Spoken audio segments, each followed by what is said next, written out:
to be Proverbs chapter 24.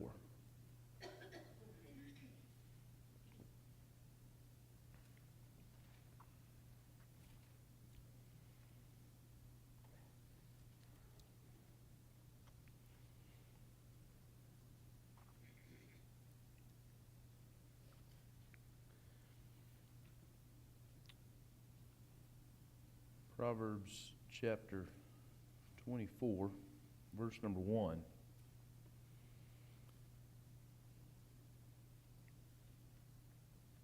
We'll begin with the first two verses tonight. It says, "Be not thou envious against evil men, neither desire to be with them.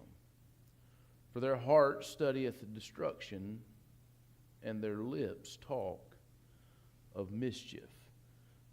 This is, again, oftentimes a common and sometimes difficult temptation for the righteous, for those who are striving to live godly and those who are saved. There are times where we become envious of those who are lost.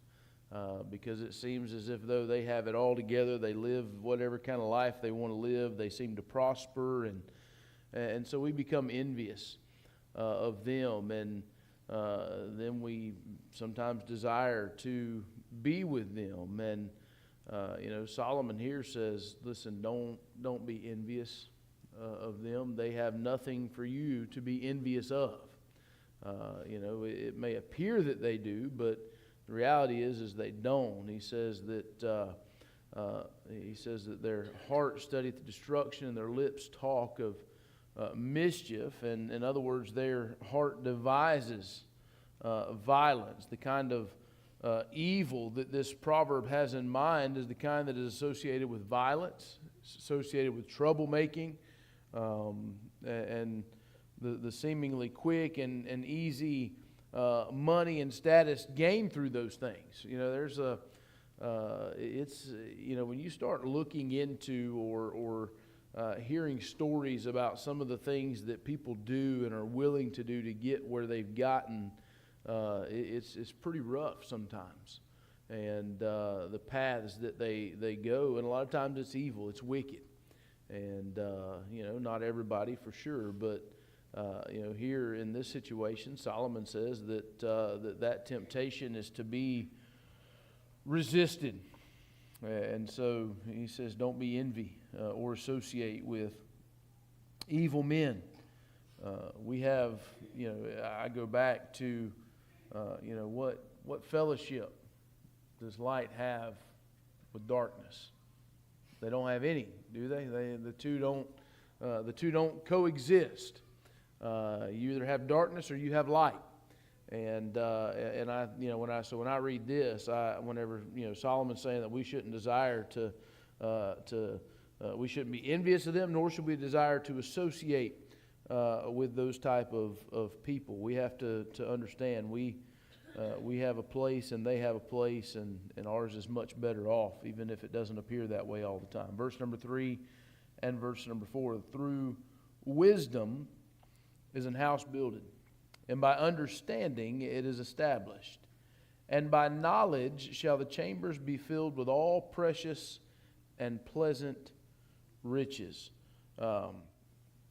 He says through wisdom a house is built. We think of the actual material involved with building a house, and how wisdom and proper engineering and construction are necessary, but the same is also true of the moral and spiritual values of a home.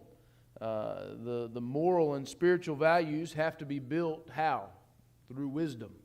And they have to be established through understanding. And so he says, by knowledge the rooms are filled with all precious and pleasant riches. The blessing of building a home with God's wisdom and God's understanding and God's knowledge is going to bring precious and pleasant riches in the spiritual sense, and often in the material sense even as well. And so God's blessing is on the home that seeks to honor his wisdom. Verse number 5 and verse number 6. A wise man is strong. Yea, a man of knowledge increaseth strength. For by wise counsel thou shalt make thy war, and in multitude of counselors there is safety. Solomon understood. If there's anybody that understands the strength that is associated with wisdom, it was Solomon. He understood that that gives you a strength like no other, and how a man of knowledge increases in strength, and how on the other side of that, folly or ignorance or a lack of wisdom it makes a person weak and vulnerable. And he says, look, by wise counsel you'll wage your own war. And the strength of wisdom is not solidarity. It understands and relies upon the wisdom of others. I think that we too often have, in a lot of areas of life, we too often have Lone Ranger mentalities. Do we not? Or is it just me? We tend to think that we can do this. I've got this. And the reality is you might be able to with God's help, but the reality is you still needed somebody's help, right? And what I have had to learn in my life, and I'm sure many of you have as well, is that God strategically places people around us to help us. And so wisdom says, hey, I'm going to rely on these people that God has given me. I'm going to trust them. I'm going to utilize their counsel. And so, wisdom knows how to use that wise counsel of others, and the safety of a multitude of counselors. There's wisdom in checking with others sometimes before you make rash decisions. It's not a bad thing to seek counsel in those situations, and it provides safety, right? Sometimes you jump out there on your own and you don't seek that counsel, and you might put yourself in a bad spot. Verse 7 through 9. Wisdom is too high for a fool. He openeth not his mouth in the gate. He that deviseth to do evil shall be called a mischievous person. The thought of foolishness is sin, and the scorner is an abomination to men. He says that wisdom there, going back to verse number 7, is too high or is too lofty for a fool. Why is that? Anybody have any thoughts on that? Why do you think that a fool looks at wisdom and thinks that this is too high or it's too lofty? It's above them. That's a simple answer. It's because they're a fool. Again, it goes back to that pride of not needing anything else, because we gain wisdom from others, right? We gain that, and we have to be open to that, and so the fool looks and thinks that it's above them in the same sense of being too lofty. They think it's overly smart or superior, and so they tend to glory in the lowliness or the lowness of their folly. And he goes on in verse number 8. Verse number 7, second part of verse number 7, says, he openeth not his mouth at the gate. Now you have to take into consideration here, just like I tell you all the time when you're reading Scripture, you have to take into consideration customs and manners and all those good things of the times. And what took place at the gate? Anybody know? It was usually elders. It was usually leaders that they met at the gates, and so here he says that he doesn't open his mouth in the gate, and that means that he's denied influence. He's denied a platform. of leadership, where the elders gather and decisions are made, he's not going to be. Nobody's paying any attention to him. Nobody's giving him the time of day, and he can say nothing for himself when he's accused before the magistrate, for which he gives frequent occasion, or he knows not how to speak acceptably and profitably in the public assembly among those wise men that are there at the gate. He goes on, he says that he who plots to do evil will be called a schemer. That's if he's plotting to do evil, that's what he's going to be called, a schemer. That's what he is. Even though the devising of foolishness is sin, that evil person will be regarded as an abomination to men. What is a schemer? Mischief maker. It's somebody who's full of the literal translation is master of mischief. So next time you call somebody a schemer, you could just look at them and say, "You master of mischief," and they'll have no idea. It does. It sounds. They might take it as a compliment, and if they're foolish, they may not know. This is that's who this person is, and he says the scoffer is an abomination. The basis can mock, as the abjects did David, and Tobiah and the servant did Nehemiah, and the scorners, that's just what they do. They're always stirring up problems, and so we move down to verse number 10. If thou faint in the day of adversity, thy strength is small. This was an interesting verse to me. He says, if you faint in the day of adversity. What does that mean?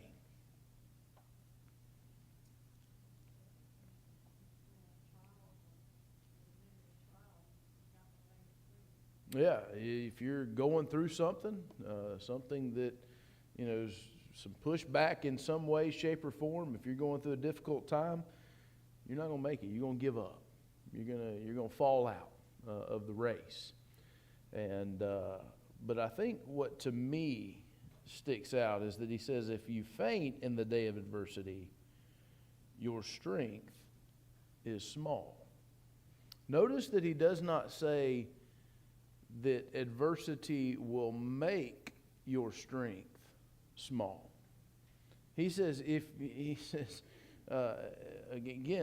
faint in the day of adversity, it's because your strength is small. And the day of adversity comes to everybody, doesn't it? I mean, we all face it, and from the godliest person to the most evil is going to experience their own adversity, and that adversity will test you. Will you give up? Will you faint? What will you do? How will you handle it? Again, notice that he says that he did not say that the day of adversity will make your strength small. It revealed your strength to be small already. That was the situation, and there's a sense in which we should welcome the day of adversity as a revelation of our strength or our weakness. It's a good way to gauge, where am I? How do I measure up? And one commentator had an encouraging word for Christians who feel that their strength is small. He said this. He said, "Commit yourself daily to Him, for His supply of grace is sufficient for you. So go forward, weak and strong at the same time. Weak in order to be strong, strong in your weakness." Does not that sound like what God told the Apostle Paul? Whenever he asked him multiple times to remove his thorn in the flesh, he said no. He said, "My grace is sufficient for you." I know it's tough. I know it's hard, but I will sustain you. I will get you through this. I will help you. Your weakness is your weakness. And so His strength is made perfect in our weakness. And so we have to make sure that, hey, our strength may be small, but if we're relying and trusting on God to get us through the adversity, guess what? We're going to appear as though we're strong because He's going to guide us, He's going to help us, He's going to get us through it. And so I thought that was interesting that he says that if you faint in the day of adversity, your strength is small. Not that it makes your strength small. Verse number 11 and verse number 12, he says, if thou forbear to deliver them that are drawn unto death, and those that are ready to be slain, if thou sayest, behold, we knew it not, doth not he that pondereth the heart consider it? And he that keepeth thy soul, doth not he know it? And shall not he render to every man according to his works? So, when he says deliver those who are drawn toward death, this is the idea of those who are on their way towards destruction, those stumbling to the slaughter. If we have opportunity, what should we do for those folks? We should try to deliver them. We should try to reach out to them. We should try to rescue them with the gospel, and to do everything we can. One of my favorite quotes is that if men go to hell, let them do so with me reaching up to them and trying to hold them back. Listen, can I save anybody? No, I can't. But can I possibly put something in somebody's path to slow down the trajectory that they're going, to help them, to keep them from just marching straight forward into that destruction? Yeah, I can. And that's what we're here for, right? People have to make their own decisions, right? We can't make anybody's decision for them. But we have to do everything that we can to try to deliver them or hold them back from their progress to the slaughter. And he says, when you go back to, he says, if thou forbear to deliver them that are drawn unto death, and those that are ready to be slain, if thou sayest, behold, we knew it not. Surely we didn't know this.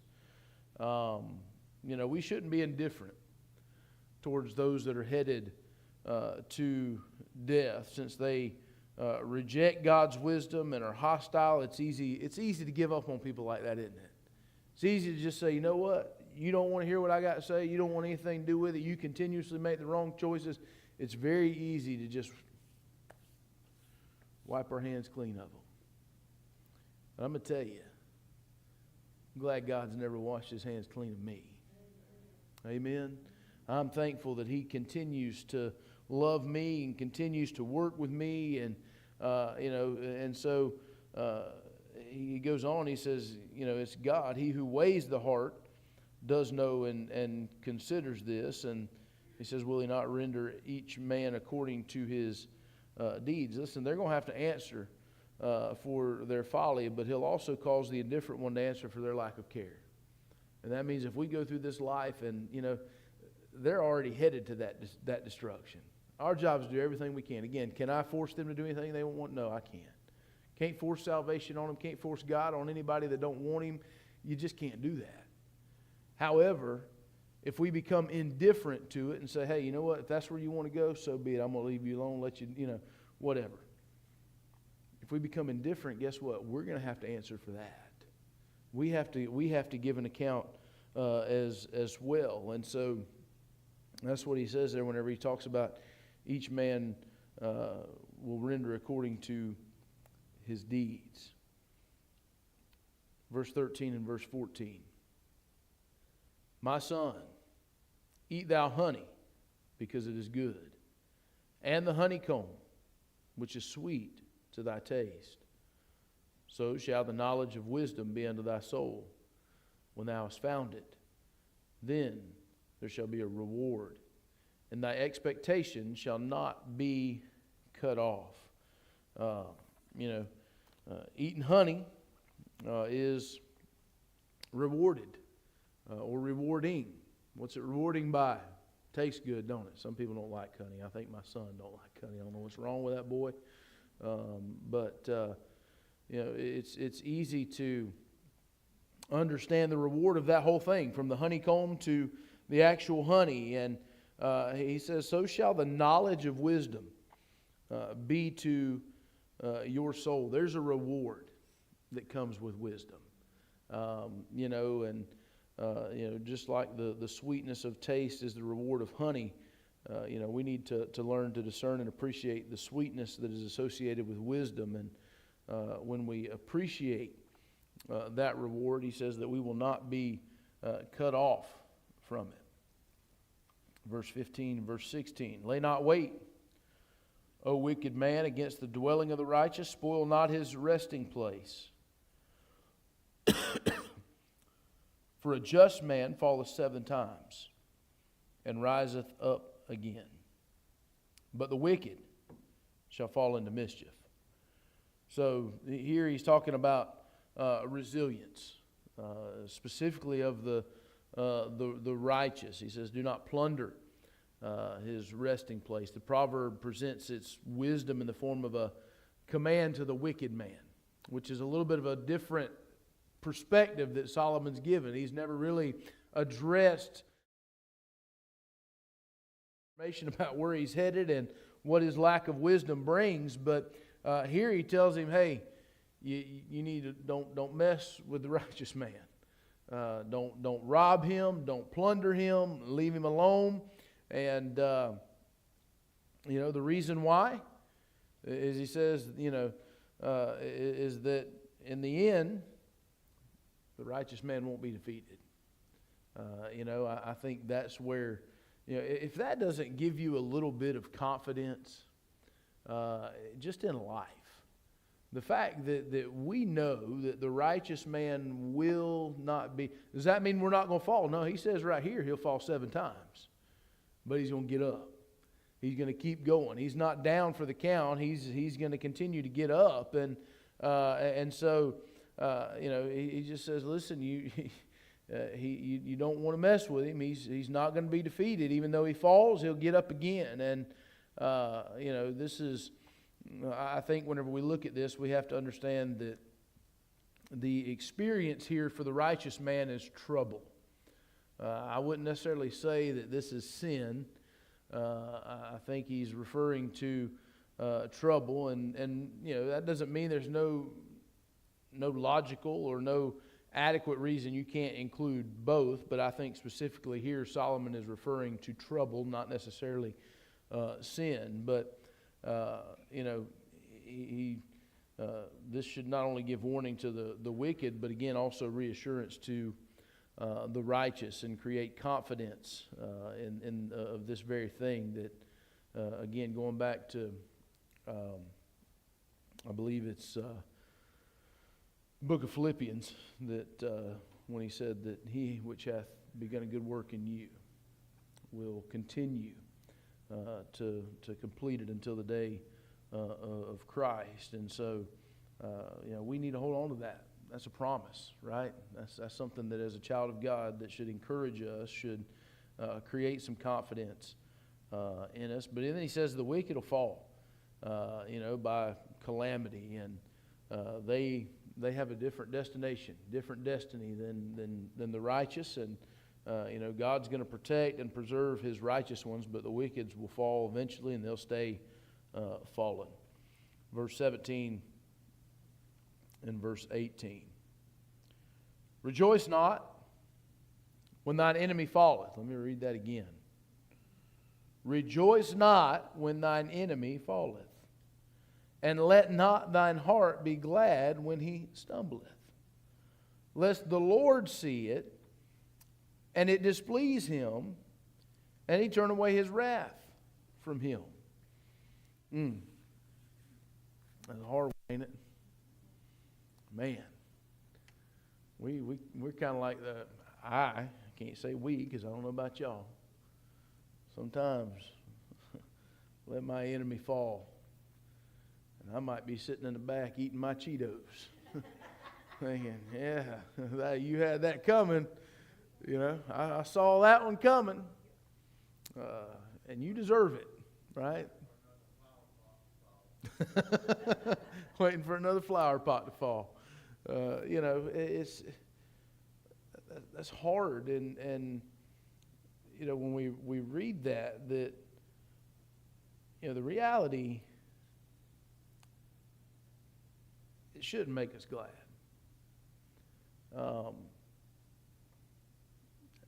I think back, listen, David ran. David feared for his life because of a man named Saul. David went into hiding because of a man named Saul. And yet we don't have any account, and I would be willing to, not a betting man by any means, but I'd be willing to bet that when Saul died, David did not rejoice. That's what this is talking about.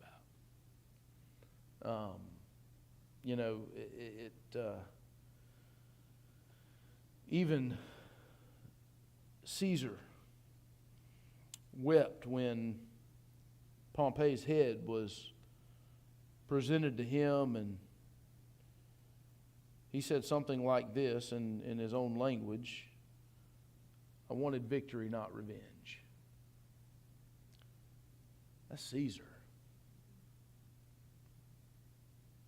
We as Christians have to be careful. Solomon says, whenever you do that, guess who's watching? The Lord sees it. He says, and you know what it does? It displeases Him. Our rejoicing over the falling of our enemies displeases the Lord. And, he goes on and he says he may turn His wrath away from the wicked man just to rebuke our proud, unloving heart against the wicked man.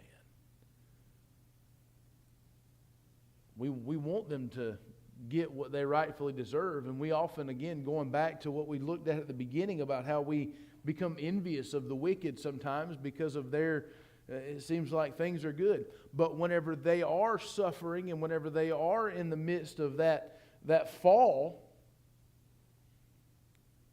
don't sit back giving that golf clap.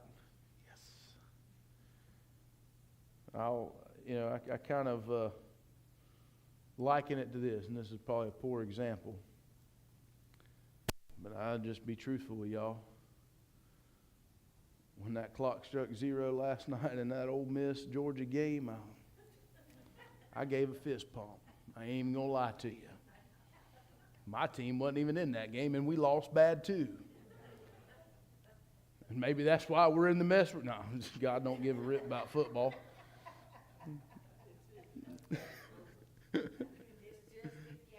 It is.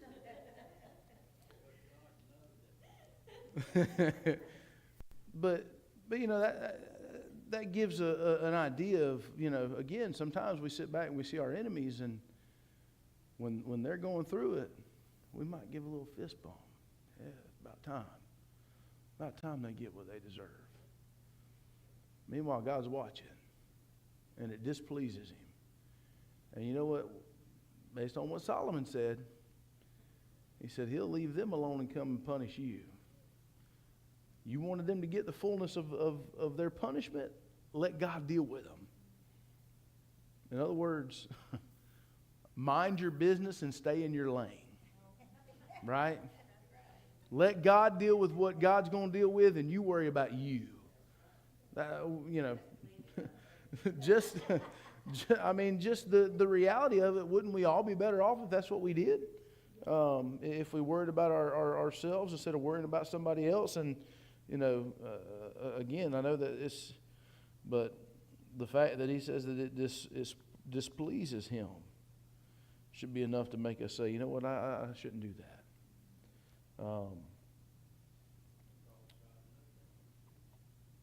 That's right. Absolutely. They might be our enemy. And that's where I feel like, Brother Carl, I feel like that when we get the proper perspective, just like I've talked about it anyway, the reality is we view them as our enemy. But the reality is they're not our enemy. It's not flesh and blood. Paul tells us that, and we've talked about it, and I've preached on it, that there is no flesh and blood that is truly our enemy. They may be being used by the enemy, but they're not the enemy. And so God loves them just like He loves you. And it bothers Him even, when He has to chasten them, and He has to get on to them, and they're suffering, it bothers Him too. Because reality is, listen, we sometimes sit back and those enemies, they get sick, they get hurt. And you know what? What if that's the end for them? What if that's the end of their life? If they don't know Christ, guess where they're headed? Straight to a devil's hell. We should be more concerned about their soul than we are the fact they're getting punishment for something they've done to us. And so, listen, it displeases God whenever we rejoice in those things. Verse number 19, verse number 20. Fret not thyself because of evil men, neither be thou envious at the wicked. There it is again. For there shall be no reward to the evil man. The candle of the wicked shall be put out. Again, he's reminding us, listen, don't get yourself worked up about it. Don't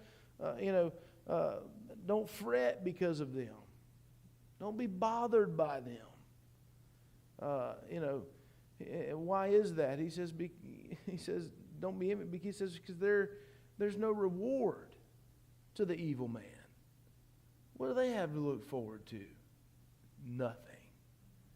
He says their candle will be put out.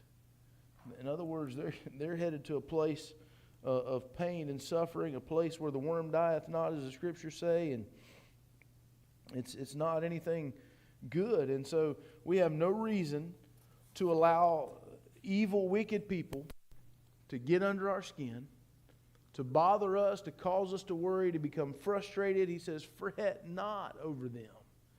And then he follows that up and he says, listen, don't be envious of them either. They have nothing. They can have all the earthly treasures and earthly things that man can have, but the reality is they have nothing. There is no reward for them. Verse 21. In contrast to not fretting because of evil men or being envious of them, this is what he says we ought to do. He says, fear the Lord and the king, and meddle not with them that are given to change. For their calamity shall rise suddenly, and who knoweth the ruin of them both. This is a respect for God and king. Wisdom, the beginning of wisdom is fear of the Lord, right? Respect, reverence for the Lord. But here he also says wisdom is to fear the king. And, earthly, and this is, we know that it's in the New Testament that we're to have honor and respect for our earthly leaders. But this is an Old Testament concept that he says, hey, listen, you should respect them as well.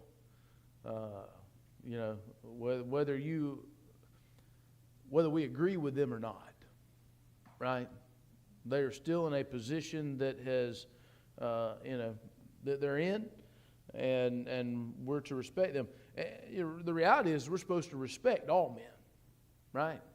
We're to love all men because God loves all men everywhere. There's not anybody that He doesn't love, and so definitely here I think there's significance in the fact that He puts God before the king, because God is to be served in the first place, and our obedience is to be given to the kings only in subordination to God, not contrary. I think there are times where you have to make a stand. If whatever that leader or ruler is doing is against the will of God or against God's word and God's command, then at that time I don't think that's disrespect to them. I think that's being respectful to God, and He certainly comes first. But he says, don't associate with those given to change, those who want to overthrow or change the present system. You got to take great care. The revolutionary often finds that their calamity will rise suddenly, and they can bring great ruin in their revolution. Though again, those given to change, and in verse 23 through 35 or 23 through 25, he's going to give some further sayings of the wise. Verse 23 says, "For these things also belong to the wise. It is not good to have respect of persons in judgment. He that saith unto the wicked, Thou art righteous, him shall the people curse. Nations shall abhor him. But to them that rebuke him shall be delight, and a good blessing shall come upon them." He says, these things also belong to the wise. He says it's not good to show partiality in judgment. A judge, one of the things a judge is supposed to do is be impartial, right? And so if a judge judges in favor of someone because he's partial to them, it's not true justice, or it's just not right. And we should also never make judgments simply on the basis of partiality. And those like us can be wrong, and those different from us can be right. And he says you're righteous. That's what should not be said to the wicked. In a wise moral society, the people will curse someone with such confused moral judgments, and the nations will abhor or hate him. He says, "Those that rebuke the wicked shall have delight." Evil's to be addressed. Evil's to be rebuked, right? It's not to be tolerated. It's not to be accepted. It's not to be. It is to be dealt with, and we should not romanticize or excuse the wicked. I think there's things that have to be dealt with, but we can't show partiality in any situation. Verse 26, "Every man shall kiss his lips that giveth a right answer." The proper response to a question or a difficult problem is always welcome, right? To the wise, we think the many occasions when Christ was presented with some difficult questions, was he not? They were always trying to trip him up, and yet he always gave a right answer. And the right answer comes from where? The lips, right? Just like a friendly and welcoming kiss. That's the reference there, and it's mentioned. This symbol of specifically kissing on the lips is mentioned only here, but it was a sign among the Persians. Thankfully, we're not Persians, of true friendship, and so true friendship is characterized by truth. Verse 27. "Prepare thy work without, and make it fit for thyself in the field, and afterwards build thine house." Before you build a house, proper preparation must be made, right? You can't just go out and start nailing a bunch of boards together, and you can, but if you want it to be done right and in a good way, it takes preparation.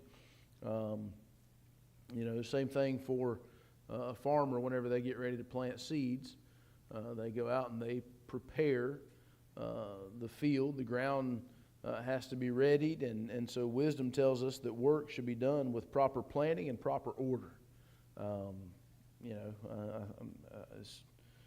Sometimes we can, there's people probably like myself that maybe want to prepare too much and make things more difficult, but I think that it's certainly good to have proper planning and proper order. He says once you've done that, then you can build the house afterwards. Don't skip right away to the building without preparing. You know, he says the foolish won't be blessed, and you need to do your preparation work first, and then afterward build your house. Verse number 28 and verse number 29. Be not a witness against thy neighbor without cause, and deceive not with thy lips. Say not, I will do so to him as he hath done to me. Ooh. I will render to the man according to his work. Don't be a witness against your neighbor without cause. In other words, you should only speak against someone if there is a good and righteous cause to do so. You know, this is, sometimes we're guilty of speaking ill of others, and, you know, whether that's for entertainment of others or whether that's for entertainment of ourselves, but there's one word that describes what that is. Sin. It's wrong. You know, he raises the question, would you deceive with your lips? And, you know, when people do this, when they speak against others without cause, they usually exaggerate or they color the truth just a little bit. You know, they change it to fit their narrative, and they make it a deception. So, you know, when you think about that question, most people say, no, I wouldn't do that. But that's exactly what that is doing. And then he says, you know, in verse 29, he says, say not, I will do so to him as he hath done to me. That's what the flesh says, right? The flesh says, you do me wrong, I'm going to do you wrong. You hurt me, I'm going to hurt you. Solomon says, wisdom, don't do that. Wisdom does not respond in that same manner that the flesh does. And, you know, we should not return evil for evil, which is also taught in the New Testament in 1 Thessalonians chapter 5. And, you know, just because somebody has spoken evil or lies against us does not mean that we should turn around and speak evil and lies against them. You know, that's the old adage or saying that two wrongs don't make a right. Sometimes it makes us think we feel better in the moment, but the reality it doesn't. You know, and so that's where, you know, we go back and we have to remember that Jesus said, or the Word of God says, vengeance is mine, thus saith the Lord. I tell you all the time, we like to stop at that first part and we quote, vengeance is mine, and we leave off the rest. I'll handle it, God, I got this. No, that's not how that works. Let him handle it. You know, and honestly, there's nothing, it's interesting that is something that does not have to be taught, right? To repay evil with evil does not have to be taught. That is a natural fleshly reaction or response when we are hurt or when somebody does us wrong. And so, you know, the world approves it as the right. And, you know, it's just the right temper. It's, you know, it's how we're to respond in those situations. But again, godly biblical wisdom says, don't do that. That's not right. It's not going to solve anything. It doesn't fix anything. It doesn't help you in any way. And so he just simply says, don't do it. He says, don't say, I will do to him as he hath done to me. I will render to the man according to his works. That's God's job, right? Verse 30 through 34. I went by the field of the slothful. Here we go. He's going to talk about the lazy man again. And by the vineyard of the man void of understanding. So I went by the field of the lazy and by the vineyard of the fool. He says, and lo, or behold, it was all grown over with thorns, and nettles had covered the face thereof, and the stone wall thereof was broken down. Then I saw and considered it well. I looked upon it and received instruction. Yet a little sleep, a little slumber, a little folding of the hands to sleep. So shall thy poverty come as one that travelleth, and thy want as an armed man.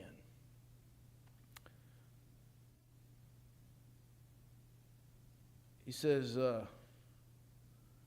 went by the field, went by the vineyard, and they were a mess. They were in bad, bad shape. The lazy man, by the way, didn't plant those thorns or nettles. He didn't put that there. He didn't deliberately break down the stone wall. You know how those happen? A lack of care, a lack of work ethic, and his laziness made these things happen just as much if he had deliberately done it. I want you to think about that. He didn't go out and plant the thorns and nettles. He didn't go out and tear down the wall. But they happened just as if he had deliberately done it. Because he was lazy, because he didn't do what he was supposed to do. And he says a little sleep, a little slumber. That's how the lazy man rationalizes his neglect of duty. Just take a little nap. Just little. Don't cause any harm, right? Just need a little slumber. And again, the problem's not the sleep. It's the neglect. He says, so shall your poverty come as an armed man or as a prowler. Came upon him suddenly. As strongly and unwelcomed as the way he describes it as an armed man. The lazy man oftentimes thinks of himself as innocent because he did not deliberately or actively sow the thorns or break the wall, but his neglect did. And can I tell you, because his neglect is what brought that on, he's just as guilty as if he had went out and done it deliberately. There is no, in other words, there ain't no excuse. He don't have an excuse. It's his fault. I look at this and I transfer this, to us, not necessarily even just a lazy man. There's some things that we do in our own life that we may not do deliberately, but our actions cause those things to happen. Our attitudes cause those things to happen. And as a result, we're just as guilty as if we had deliberately done it. We're without excuse, right? Got to be careful. Got to be careful. Anybody have any thoughts, comments, or questions